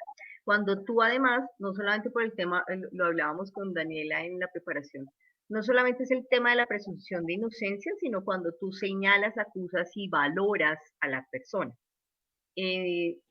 Solemos escribir, eso es culpa de nuestra linda educación, escribimos con un montón de adjetivos impresionantes, calificamos todo lo que se nos, porque es importante, por ejemplo, entonces todo es importante y no sabemos realmente qué es importante, pero a la palabra lo usamos todo el tiempo. Entonces tenemos una cantidad de palabras que nos definen cosas y realmente no nos evidencian y no nos muestran qué es lo importante. Entonces, aquí la invitación es como a buscar más hechos y buscar más pruebas y tener más con qué contrastar la información, con qué soportarla, mucho más allá de estar calificando. Es como la apuesta y eso pasa con por el tema de la rigurosidad periodística.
Lo que pasa es que, mira, pero ahí nos vamos en otro debate, pero el derecho de libertad de información siempre va a pelear con otros derechos, pero como es un derecho humano, entonces ahí tienes un problema porque normalmente pelea con el derecho al buen nombre, la honra y al derecho a la intimidad. Es con lo que normalmente termina jugando. Yo creo que más allá del debate de cuál va primero, también pasa por el tipo de funcionario público que tengas. O sea, el tipo de juez que te toque. Y el tipo de amigos que tenga ese juez. Entonces, yo siempre pongo un ejemplo, Claudia López. O sea, sí, pongamos Claudia López, pongamos Daniel Samper, pongamos Nacho Gómez. Periodistas con cierto renombre van a tener una ventaja en una pelea como esta, de injuria y calumnia, frente a otros. Entonces, el periodista regional, el periodista, es posible que sea más dura la pelea porque no tenemos los mismos amigos, no tenemos el mismo dinero y la interpretación del juez va a estar más amañada.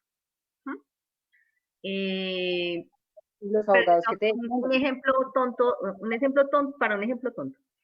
Había un periodista de Semana que sacó un artículo, publicó un artículo sobre un médico cirujano estético, de esos cirujanos que eran títulos falsos. Entonces salió la nota diciendo que el cirujano era falso, no sé qué, Entonces obviamente que vino ahí una denuncia por injuria y calumnia. Entonces uno diría, pero pues no es un tema, por eso decía un ejemplo tonto, pues para no ponerlo siempre en el caso de las violaciones del conflicto armado, de estas cosas así, la corrupción. No, él señaló ni siquiera él, el editor de Semana fue el que señaló que él era un médico mentiroso y creo que usó un adjetivo así. Ahí la embarró. Ahí fue la equivocación de Semana. Y obviamente todo esto se fue en contra del personaje y esto se volvió, mientras Semana estuvo al frente del juicio hasta que echaron al periodista, uno fue el cantar y cuando le tocó al periodista solo fue otra historia. Entonces, injuria y calumnia siempre se van a presentar por las interpretaciones que tengan los jueces de la ley y de lo que ellos consideran que es la libertad de expresión y sobre encima de qué derecho va o no. ¿Qué puedes hacer tú para no preocuparte con ese tema, con el tema legal? Tiene que ver con la cantidad de fuentes de información y de soportes legales que puedas anexar para decir que cuando tú dijiste que era falso, realmente era falso. Entonces siempre tienes que asumir el tema. Voltemos la arepa. Pongamos el tema de los del Centro Comercial Andino. Inocentes o culpables. Entonces son estudiantes, nosotros nos solidarizamos más porque son de nuestro lado, sí, es el colmo, vean el montaje, ¿cierto? O pongamos el ejemplo, es que casi siempre les pasa a los estudiantes. Los otros, los 13, se llamaba el caso de los 13, ¿se acuerdan de ese caso? Y eran también solo pelados. Entonces, no, es el colmo, los estigmatizaron, no sé qué. Y nosotros lo primero que vamos a decir es, hay derecho a la presunción de inocencia. Opera para un lado y opera para el otro. Entonces, como decía Daniela, si la presunción de inocencia es lo primero que te pueden vulnerar, no lo vulneres. O sea, no hagas eso con los demás. Eso es parte de la responsabilidad. Si uno le enseña a la gente a ser decente, todos terminamos siendo indecentes, por decirlo así. O sea, ejemplos creo que hay muchos y nos paramos nuevamente en cuál es nuestro decálogo y desde dónde nos vamos a ubicar nosotros. ¿Por un tema de empatía o por un tema ideológico o nos paramos desde realmente mi enfoque es de defensa de derechos humanos? Y voy a ser respetuoso de eso hasta donde pueda. Digamos que esa es la apuesta. No suena chévere, pero, y en algunos casos no suenan chéveres, pero si queremos ser consecuentes, sí, hay que hacerlo desde ahí. Vamos a hacer una defensa real de los derechos humanos. Y yo ahí peleo, por ejemplo, con las mujeres y las protestas en la calle. Entonces no pueden entrar los hombres, porque son hombres.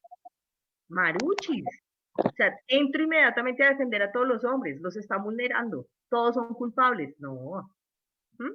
Entonces, ahí es necesario como mirar cada situación, pero centrarnos siempre en dónde está mi decálogo.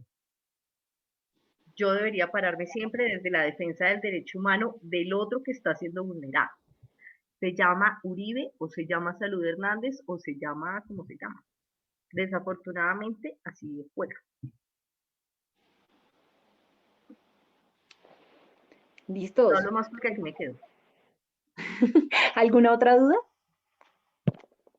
¿Me escuchan? Sí, sí te escucho. Listo. ¿Alguien más tiene alguna otra pregunta, alguna otra duda, algún otro comentario que quiere realizar?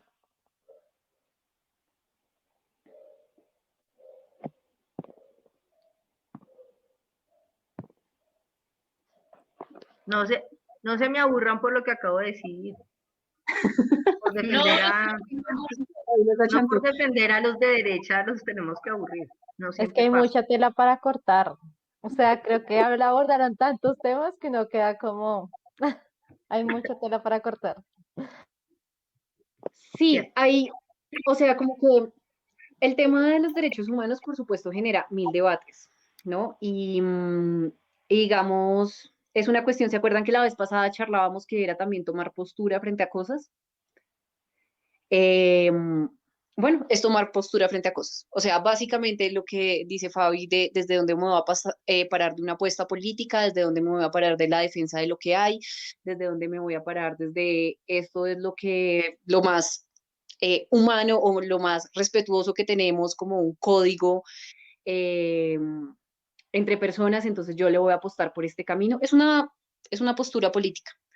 Entonces, pues nada, por lo pronto, en términos de cómo poner a dialogar el periodismo y los derechos humanos, les proponemos este esquema, un esquema al igual exigente, sí es exigente, y quisiera que viéramos un ejemplo de la aplicación de ese esquema. Entonces, vamos a verlo con un artículo que justamente, o sea, creo que toca varios derechos, pero entonces empecemos, charlemos. Me gustaría que encendieran sus cámaras, verles, ver las caras Además, que hacen. es importante hacer esto con los artículos que ustedes mismos construyen. Uno, porque no siempre leemos lo que nuestros compañeros escriben. Y dos, porque hay que ser autocríticos.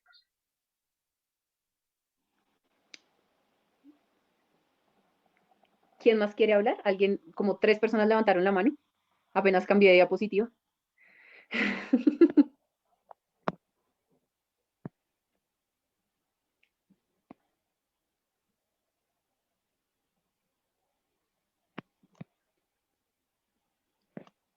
¿No? Bueno, entonces, hagámoslo. Creo que Laura quiere hablar.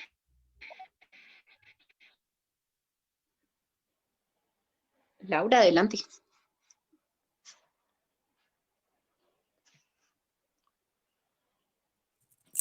No, No, qué no, pena, Laura. que me levanto. Ah, pero pensé que habían dicho que yo. Bueno, no, Fabiola. Creo que te aparecieron ahí las notificaciones, pero nadie iba a hablar.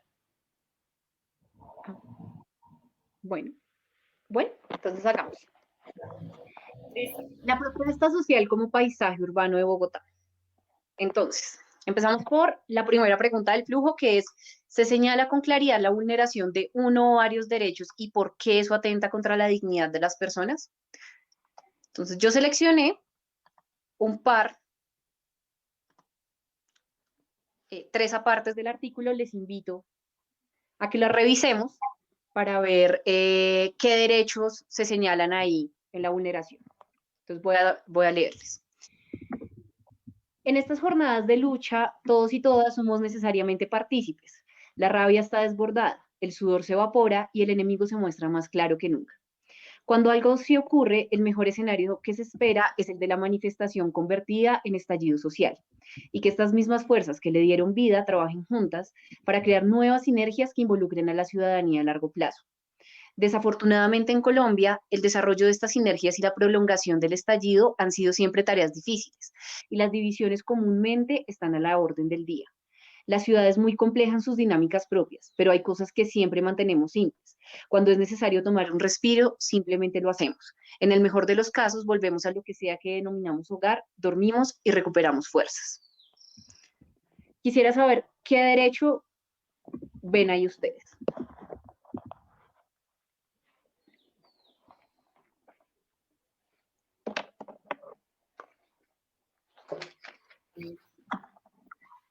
Yo digo que, está levantando la mano a la protesta social y Laura dice, disculpe.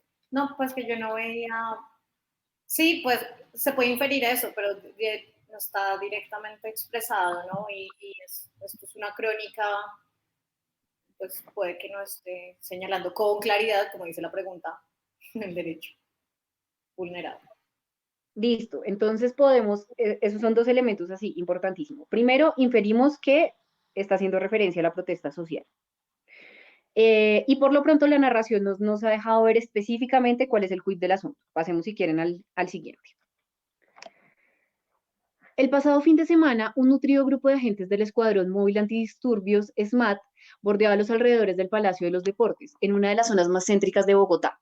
Pese a que se podría asumir que la policía se preparaba para las manifestaciones de la semana contra la brutalidad policial, la realidad era otra. Como muchos otros grupos humanos de diversas regiones del país, se ven obligados a congregarse, se refieren a los profesores, en la capital para manifestarse contra decisiones que afectan su trabajo diario y que se toman por encima de cualquier consideración frente a ellas. En esta ocasión se trata del decreto 882 del 2017, el cual coloca a maestros provisionales de una larga experiencia y arraigo en sus comunidades a participar en un concurso de méritos dirimido por la Comisión Nacional del Servicio Civil, dejándoles ante la incertidumbre de no poder seguir realizando la importante labor de la educación territorial en sus regiones. Después de varios días acampando en el Palacio de los Deportes, los y las manifestantes fueron trasladadas a la Casa Cultural del barrio Policarpa, recibiendo un trato marginal por parte de la administración local. Docentes participantes del diálogo denunciaron a través de redes sociales que fueron separados y encerrados contra su voluntad. Cuéntenme, ¿qué derechos vemos ahí?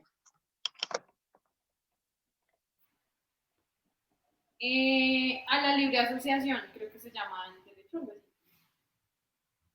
Ok.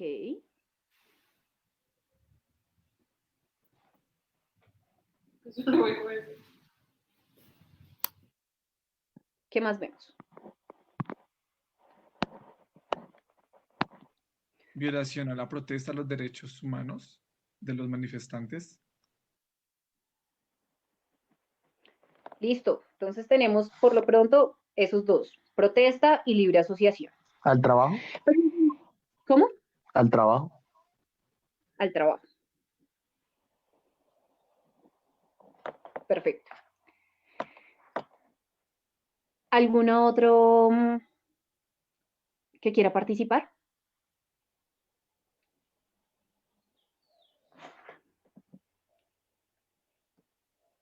Listo. Si nos damos cuenta, en estos tres fragmentos, la periodista o el periodista que escribió nos plantea unos elementos bien interesantes. Entonces nos muestra como un escenario de tensión, nos muestra, o sea, nos dibuja, más bien nos plasma un escenario de vulnerabilidad de derechos, pero nunca nos dice ni qué derechos se están vulnerando, ni nunca nos dice por qué eso está atentando contra la dignidad de las personas. ¿Alguien pudo responder alguna de esas dos preguntas con lo que acabamos de leer? No. Entonces devolvámonos al esquema. Si no tenemos esa enunciación, el problema es que no podemos hablar ni de un enfoque ni de una perspectiva de derechos para el desarrollo del artículo. Entonces, ¿por qué elegimos este ejemplo? Porque queremos ver cuáles son las consecuencias de no tener un eje articulador desde un enfoque de derechos. ¿Qué es lo que pasa? Entonces ahí, digamos, en la lectura que realizamos para organizar el ejercicio con Fabi, identificamos el derecho a la manifestación pública y pacífica, que está consignado en el artículo 37 de la Constitución, pero también está como este debate de fondo que es la participación política, porque en últimas lo que está planteando de problemática es como esa normalización de las marchas, como que mandan policías, la gente queda marginalizada, y utilizo esa palabra como tal, queda marginalizada, los llevan a una casa cultural y es como, pues, ¿se unió? Sí, se unió. ¿Se asociaron? Sí, se asociaron. ¿Se manifestaron? Pues sí, en teoría se manifestaron. Y eso, ¿cómo nos conecta con una participación efectiva en esos espacios? Entonces, fíjense que es un artículo que trabaja tensiones necesarias y sobre todo en momentos en donde hemos visto una serie de protestas así súper fuertes, pero que además no necesariamente han decantado en otro tipo de cambios. ¿Qué pasa si nosotros proponemos un debate así, pero entonces no lo verbalizamos? Pasemos a la siguiente pregunta. ¿Nos permite el artículo identificar responsables? Entonces dice, desafortunadamente, no es nada nuevo que se invisibilice a las personas que llegan desde todas las regiones del país a manifestarse a Bogotá. Las decisiones de los ministros, de las superintendencias, jueces, legisladores, incluso la misma presidencia de la República, todas se centralizan en despachos capitalinos, mientras en las regiones las personas están a merced o del cacique político o de la imposición estatal que desconoce las múltiples realidades. ¿Tenemos responsables? Pues ahí en esta parte sí, ¿no? Tenemos Todos y nadie. pues Pero no hay todos, sí. nombres. Hay grupos, pero no hay nombres de personas, sí, en efecto, por ejemplo. O sea, se ve como el enemigo que siempre muestran enorme y gigante, que tú no sabes quién es, pero está por ahí, ¿no? Como las instituciones tienen estas fallas, pero lo que decías tú al principio, no se sabe quién puntualmente, sino como una bruma grande que sabemos que está haciendo algo mal. Exactamente. Y sentimos esa bruma, ¿por qué? Entonces les voy a poner un escenario hipotético. Digamos que en ese primer párrafo donde se introdujo la noticia, donde se plantea como la problemática, nos dicen, el problema es que a través de la protesta social no estamos ejerciendo nuestro derecho de participación política. Y no lo estamos ejerciendo porque no hay mecanismos para canalizar las demandas y que eso se represente institucionalmente. Imaginémonos que eso está escrito. Y entonces, si eso está escrito y luego nos dicen las decisiones de los ministros de las superintendencias, jueces, legisladores e incluso la misma presidencia de la República, todas se centralizan en despachos capitalinos. ¿Ya tenemos un quién?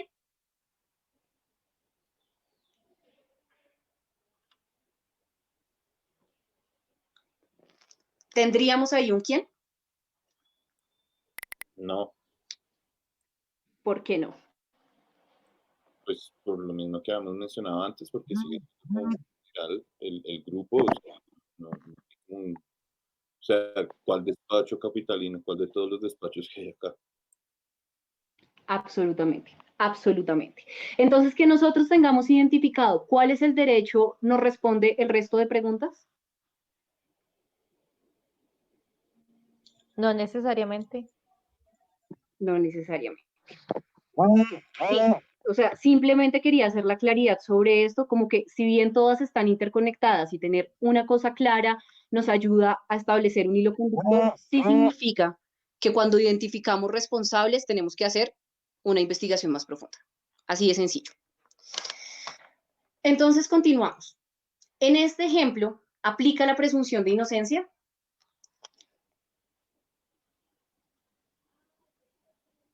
O sea, claramente no, pero ¿por qué no?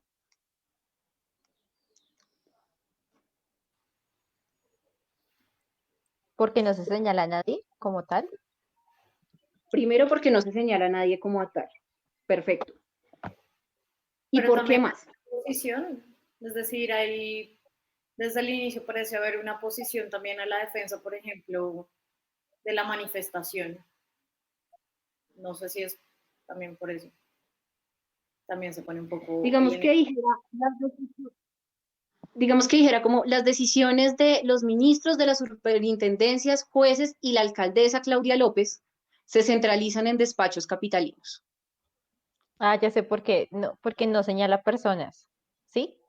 Si señala personas aplica. No sé si estoy diciendo pendejadas, pero pienso que contra una institución tú no puedes aplicar ese principio, más si contra alguien en específico, ¿no?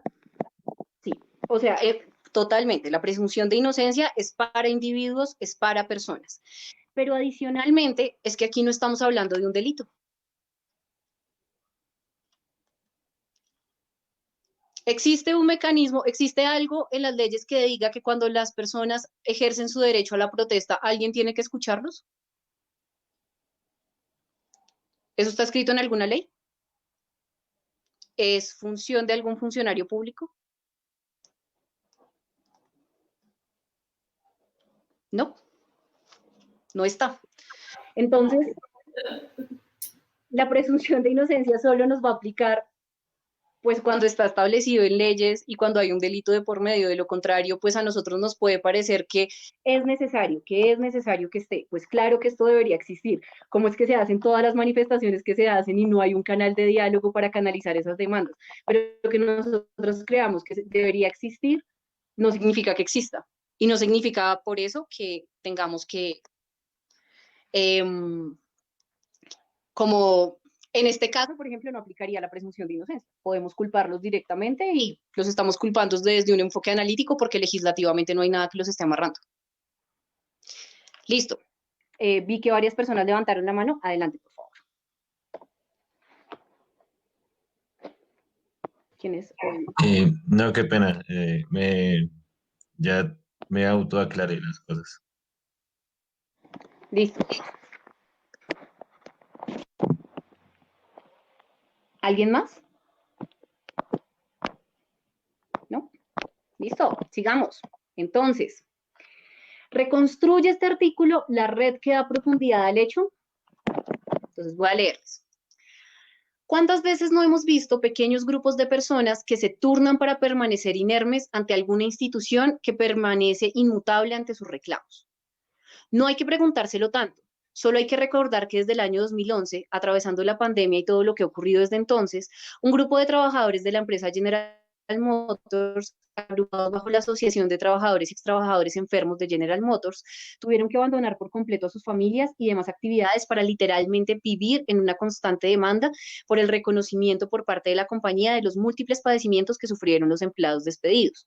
Allí, frente a la Embajada de Estados Unidos, en Quinta Paredes, todavía persiste la improvisada carpa que les ha permitido resistir a los extrabajadores enfermos de General Motors desde el año 2011, día y noche, mientras poco a poco pasan a convertirse en la normalidad de un barrio acaudalado. Asimismo, cabe recordar los más de 2 meses que vivieron los indígenas zenú de Sucre y Córdoba que reclamaban su derecho a la salud propia y a tener claridad en torno al manejo de la EPS indígena Manexca, que fue cooptada por el accionar corrupto del clan Pestaña. A mitad del año 2017, con cambuches improvisados en las cercanías a la Superintendencia de Salud y realizando bloqueos intermitentes en la avenida Cali, los indígenas también fueron convirtiéndose en parte del paisaje ruidoso del cruce entre la avenida antes mencionada y la calle 26. Tampoco hay que ir muy lejos, dado que apenas en el pasado mes de octubre, un grupo de familias en Veracatió y Chamí, provenientes de Risaralda, abandonaron el Parque Tercer Milenio en el centro de Bogotá, luego de residir durante más de 3 meses en el espacio público, víctimas de la violencia del conflicto armado en sus territorios.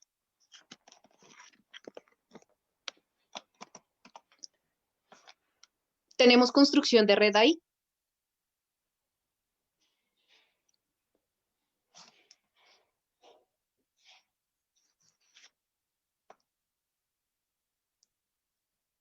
Manifiéstense o empiezo a señalar. A ver, empecemos por acá. ¿Quién es JDJE?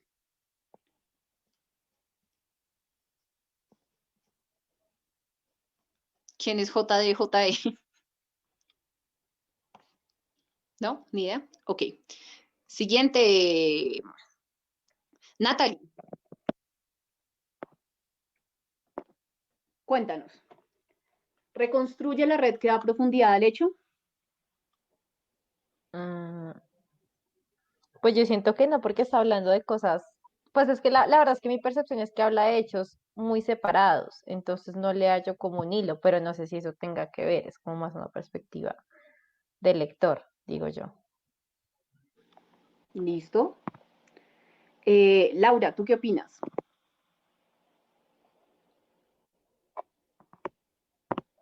Laura.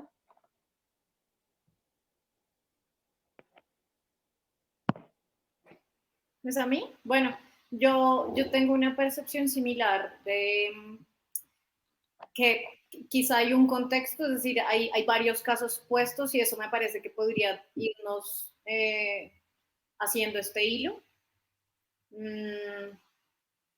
Pero también pienso, pues, no sé qué relación habrá o si la relación es demasiado estrecha en términos de derechos de esto que tenemos acá en esta primera parte y lo otro de las comunidades indígenas. Ahora yo les hago una pregunta. ¿Qué pasa si el hilo conductor, volvamos a nuestro panorama, en el que el hilo conductor es el derecho a la participación no se está ejerciendo vía manifestación o vía protesta social, porque no existen instituciones encargadas de canalizar las demandas? Si ese fuera el hilo, o sea, como la introducción al artículo, y nos presentan estos 3 ejemplos que coloqué aquí, más el de las profes y los profes que estaba más atrás, acá. Este de acá. ¿Podríamos decir que nos está construyendo red que dé profundidad al hecho? Para mí no. ¿Por qué? Es que lo que te digo al principio, o sea, yo siento que está intentando como mostrar de cierta manera evidencias, pero parecen un poco aisladas. O sea, es como, no sé, yo siento que está presentando hechos, pero no me lleva a ningún punto, pero no sé si yo esté mal desde mi perspectiva, o sea, ¿No? Pues yo creería que sí, o sea, presentar, por ejemplo, en un trabajo periodístico al menos 3 antecedentes ya presenta un contexto, a mi modo de ver.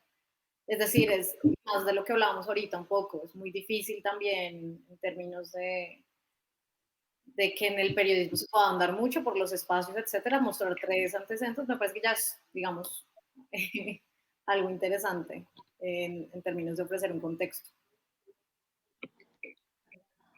Digamos que aquí, y tal vez como que esa falta de articulación se sienta más porque desde el inicio no tuvimos claro un panorama de la narración, pero sí tiene que ver, sí están bien relacionados entre el punto 1 y el punto 4. Y es que si señalamos con claridad la vulneración de uno o varios derechos, podemos reconstruir la red que dé profundidad al hecho porque tenemos claro cuál es el hecho. Tenemos claro qué es lo que estamos comunicando. Entonces, si tenemos algo que nos dé hilo conductor, todos esos casos que nosotros y nosotras vayamos presentando alrededor va a tener con qué tejerse, con qué articularse para que nos lleve a una conclusión. Y tiene que estar expuesto de un modo lo suficientemente claro, no solo para que personas que conozcan del tema, digamos, hagan la asociación, sino pues probablemente, y ahí ya viene la pregunta de para quién escribo yo. Pero en última sí, el punto 1 y el punto 4 está en el diagrama de flujo, sí están relacionados y sí es muy importante tener claro el hecho para darle una red o un contexto a ese hecho. ¿Queda claro? ¿Alguien tiene alguna pregunta hasta acá? Un aporte, por ejemplo, en el caso de la nota que iba con el tema de los emberacativos en el Parque Tercer Milenio, es un ejemplo de cuando se registra y no se cuenta realmente más allá. La situación de los pueblos que están especialmente en la ciudad, a veces la asumimos o la tomamos desde la mirada, eh, pobrecitos, siempre desplazados, es importante porque es que ellos llevan sufriendo mucho tiempo y entonces registro solamente el suceso porque hubo el boom para eso, pero detrás de ellos hay un sinnúmero de retornos que han tenido ellos, porque es parte de su modus. No hay una indagación sobre qué es lo que pasa con sus comunidades que muchas veces los sacan, qué es lo que pasa con las redes que hay de trata de personas detrás de ellos en Bogotá y que es parte de la manifestación. Entonces, como a veces nos casamos por no tener un enfoque de derechos humanos o por no tener una continuidad en un trabajo con una población, terminamos registrando un hecho sin profundizar en estas problemáticas que les cuento que hay detrás de todo lo que pasaba con los inveracativos ahí. Y como muchos ni siquiera contaron eso, la cantidad de, el número de oleadas de desplazamientos que han tenido, por ejemplo, para no hablar del tema de los retornos que han tenido que vivir eh, a causa de que cuando retornan, cómo los expulsan o cómo ya no pueden vivir dentro de su comunidad y tienen que desplazarse. Entonces, esto quedó, atropellaron al señor y esa fue la nota que se contó. Ahí está claro porque no hay un contexto ni hay un y después qué hacemos. Porque igual yo les haría la pregunta, ¿qué pasa con todos los pueblos indígenas o poblaciones como estas indígenas que vemos en la calle, en ciertos lugares viviendo y qué hacemos? ¿Cuál es la solución? ¿La solución sería que dejaran de vivir en la calle? ¿Sí? Ahí tenemos que hacernos preguntas para poder ofrecer esas alternativas de solución y poder identificar las rutas. Veo dos manos levantadas en su orden, OM y Andrés. Adelante.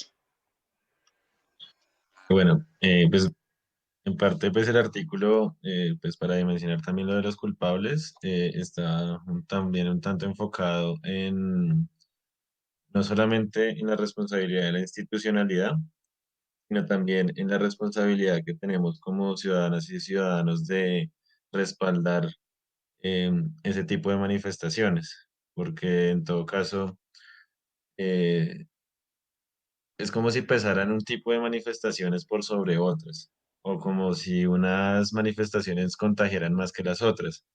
Entonces yo creo que por eso también este tipo de ejemplos que pone ahí la persona que escribió el artículo, que no van como a atacar a la institucionalidad en sí misma, sino a ver cómo nosotros como ciudadanas y ciudadanos hemos desplazado a esas personas a ver de pronto de forma lastimera, por decirlo de alguna manera, su protesta o a desplazarla un poco y a decir y a tratarla a sí mismo, como tal el título, como un paisaje, como que normalizamos el hecho de que estén ahí presentes, pero sobre todo las personas que durante mucho tiempo estuvieron ahí, la comunidad en Vera, que estuvo mucho tiempo ahí, se fue, regresó, porque en este momento está, y las personas que de General Motors que siguen ahí al lado de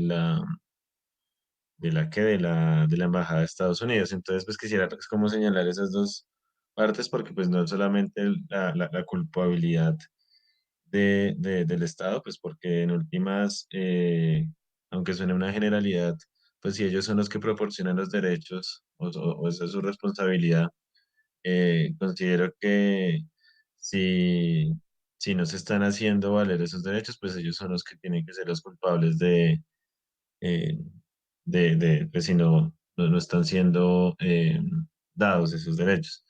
Y segundo, pues porque la ciudadanía que de pronto sale a protestar, no sale a protestar por ellos y no los recoge como sí se ve en otro tipo de manifestaciones, porque salimos a apoyar de pronto la manifestación de la semana en contra de la violencia policial, pero entonces desconocemos totalmente la manifestación de esos profesores que además venían de regiones, porque en todo caso es cuando vienen de regiones que de pronto esas personas no ven el apoyo aquí en Bogotá.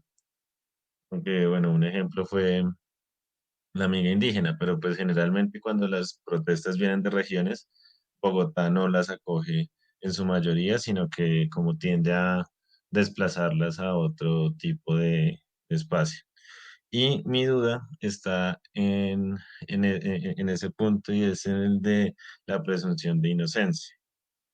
Entonces, no me quedó muy claro, pues pensé que me había quedado claro, pero ahora que reflexioné no me quedó muy claro respecto a la presunción de inocencia, si tiene que haber una cabeza responsable, ¿por qué no de pronto una institucionalidad? Por ejemplo, si sabemos que de pronto la institución como la policía es responsable de múltiples hechos de vulneración de derechos humanos, eh, puede ser visto la culpable, pero entonces, ¿por qué de pronto un ministerio de educación no podría hacerlo? Y eso en relación a de pronto un proceso judicial. Eso es lo que de pronto me tiene un poco cuestionado. Es que yo creo que la forma de resolverlo, diría yo, es cuando tú argumentas, ¿sí? O sea, todos pueden ser culpables y deberíamos ponerlos a todos y culpabilizarlos a todos. Incluso yo me quedé pensando en el caso de Sara Sofía, hasta donde no le cabe responsabilidad al Ministerio de Educación por eso, ¿sí? Al Ministerio de Cultura. O sea, todos son responsables y uno debería de hacerlo así. El punto está en cómo lo argumentas y qué es lo que argumentas. Entonces, cuando uno tiene claro cuál es la ruta, quién es el responsable, quién hace qué, uno puede decir, ah, vea, es que el Ministerio del Interior es el encargado de hacer una política que diga esto y ahí falló. Por eso el caso de Salud Hernández es clave, es claro ahí. Eh, Aquí falló porque dio mal el nombre, en esta entidad porque la remitieron mal, en esta porque tal cosa. Ahí a todos los está nombrando como culpables y más que culpables, responsables. Entonces esa es la manera como lo argumentas cuando tú tienes claro cuál es la función de cada entidad. ¿A todos les cabe responsabilidad? Sí. Sí, digamos que volvemos. El tema de la presunción de inocencia está pensado, hace parte del grupo de derechos civiles y políticos y en ese orden de ideas se piensa como un derecho individual.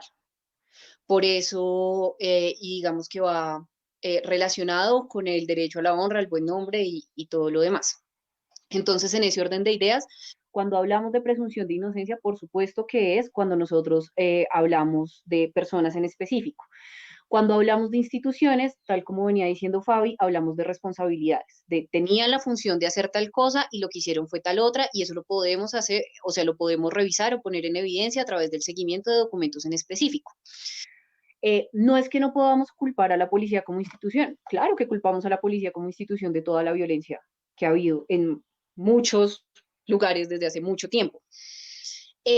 Pero ¿cuál es el tema con mencionar nombres o por qué también es importante el tema de los nombres? Pues por el quién dio la orden, porque es que a través de mencionar los nombres de quienes fueron los responsables de N.000 falsos positivos, pues también de pronto eso nos puede dar pistas a través de sus declaraciones de quienes fueron los responsables del despojo de tierras.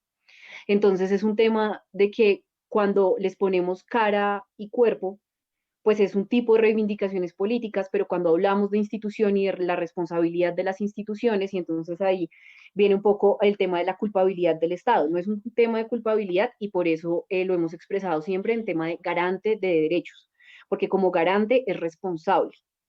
Y como responsable, lo que nosotros revisamos son procedimientos y cumplimientos que tienen que ejecutar funcionarios y funcionarias públicas como expresión de una institución, que eso es una cosa diferente a cuando personas como lo que ustedes expusieron, insisto, en el artículo del Clan Neco, hicieron en La Guajira y en el Cesar, que es totalmente diferente como la perspectiva o la intencionalidad política de uno y otro escenario.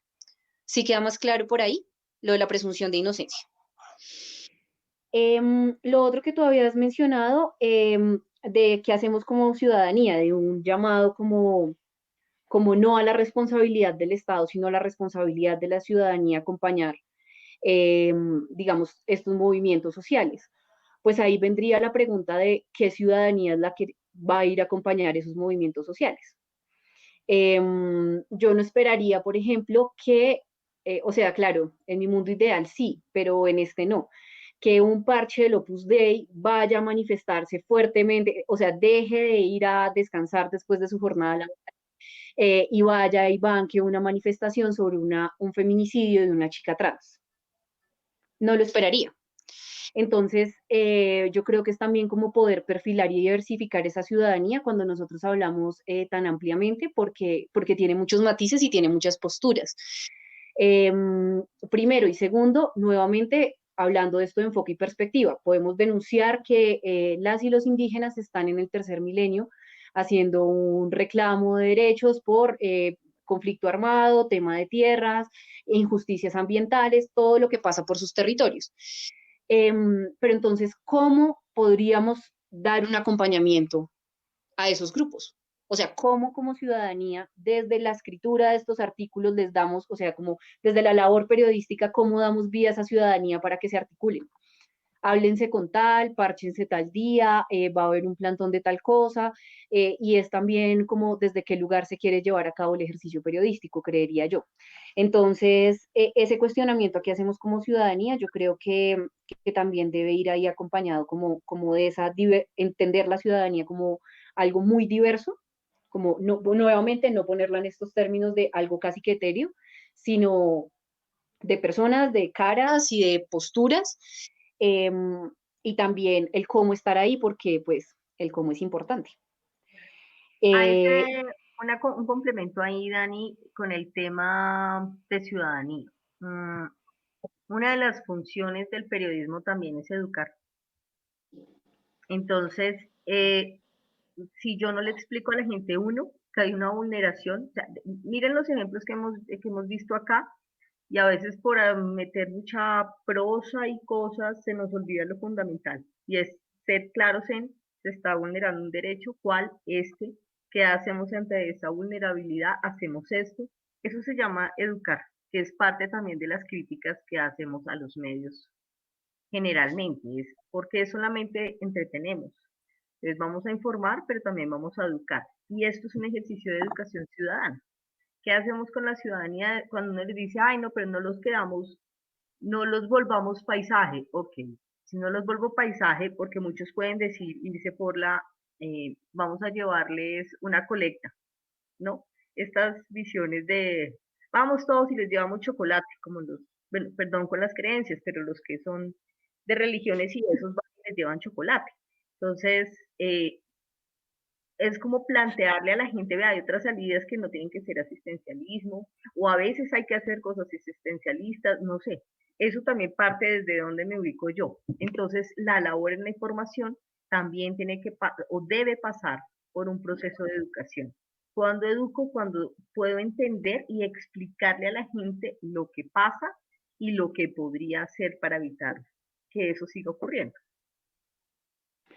sí, totalmente de acuerdo. Digamos, hay un punto importante que se me había pasado, lo del tema de, nuevamente, no culpabilidad, sino responsabilidad del Estado. Yo creo que no es tan claro para gran parte de la ciudadanía. Yo creo que si de hecho hacemos aquí en este momento ya mismo un quiz entre las personas que estamos presentes, no podríamos ni siquiera enunciar 30 de los, no sé, 50 derechos humanos, así como los más taquilleros, como de los que más se habla. No lo podríamos hacer. Y no lo podríamos hacer, entre otras razones, porque digamos que la formación política aquí en Colombia tiene graves problemas, digamos, eso no está oculto así como para nadie. Entonces, en ese orden de ideas, hablar de las responsabilidades del Estado y de su papel como garante, pues es más que necesario, porque no es claro, la gente no tiene claro que le corresponde el derecho a la educación y por eso intercambia su voto por un cupo para su hijo o hija en el colegio. Entonces, sí creo que es bien importante decirlo y sí creo que es bien importante también darle agencia a otros actores sociales, pero entonces nuevamente agencia cómo. Agencia cómo y en articulación y en respeto con quienes. Esa sería como el cierre del comentario. O M, ¿quién eres? ¿Cómo te llamas? Muchas gracias. Omar, me llamo Omar. Listo, Omar. No, Muchísimas gracias, todo más claro. dale. Andrés, cuéntanos.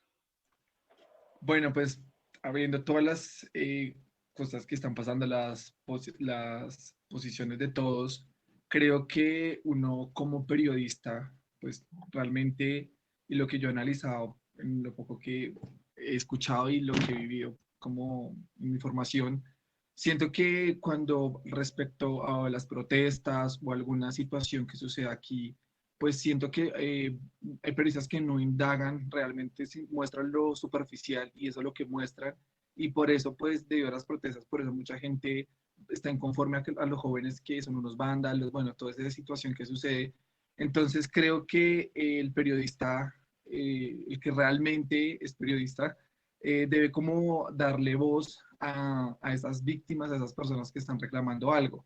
Y obviamente pues tiene que construir paz desde su profesión, porque está mostrando ante un país pues las diferentes situaciones que están ocurriendo. Entonces es importante que los periodistas, pues lo digo desde mi punto de vista, vayamos más allá y no contemos una información básica, sino que indaguemos, consultemos bien fuentes y mostremos algo y no estigmatizar realmente, es lo que pienso yo.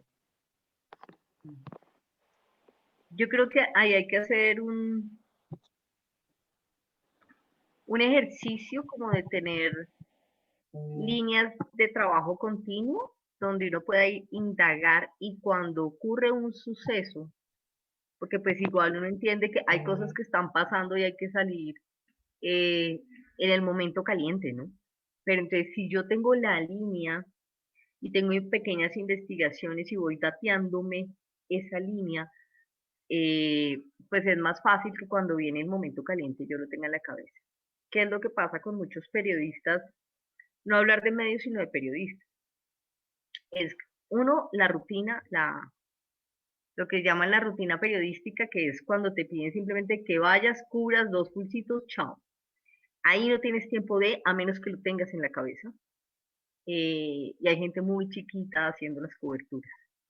Y dos,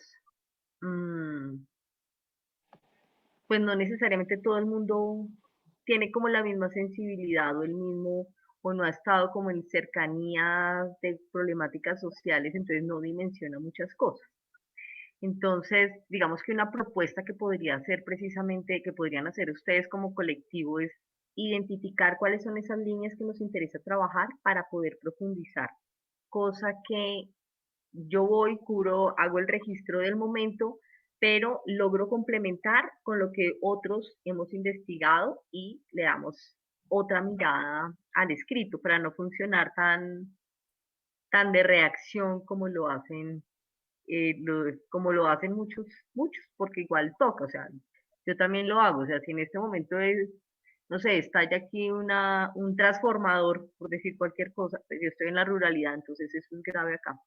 Entonces estalla un transformador, pues yo informo que se estalló un transformador. Si yo tuviera una línea de la problemática de servicios públicos de la región, diría que uno de los problemas es precisamente el servicio de luz y cómo llega y podría llegar a profundizar más. Entonces, ahí lo que nos están planteando son retos. Eso es como cuando uno hace perfiles de personas. Entonces uno diría, hay políticos, yo creo que hay más de uno que ya está toda la vida de Trump armada, o toda la vida de Obama, o toda la vida de Uribe, y si se mueren estos manes mañana, ya está armado, ¿sí o no? Todo el mundo tiene ya listo la investigación. Así hay que hacer con los temas que a nosotros nos interesan y que consideramos importantes. ¿Mm? Entonces, hay un derrotero que les dejo. Y bueno, creo que hay que hacer una propuesta de tiempos, Dani, para que podamos concluir este espacio y nos organicemos para el próximo, con todos. ¿Mm? Sí, digamos que nosotros teníamos propuesto un taller para hacer en el transcurso del día de hoy, pero entonces, pues nada, dejémoslo de tarea. Les propongo que dejemos ese taller de tarea, como que nos demos la oportunidad de aplicar también el diagrama y aplicarlo a otro tipo de notas en donde vamos a poder ver más claro el tema de enfoque y perspectiva, digamos también por cómo están armadas, por cómo están estructuradas. Nosotros se los enviaríamos, no sé si a su correo, no sé si se lo enviamos a Indira y ella lo replica, no sé cómo sería ahí el método para transmitir el documento y ustedes nos lo envían, podría ser, y lo charlamos, no sé, 10 minuticos puede ser, al inicio de la próxima sesión.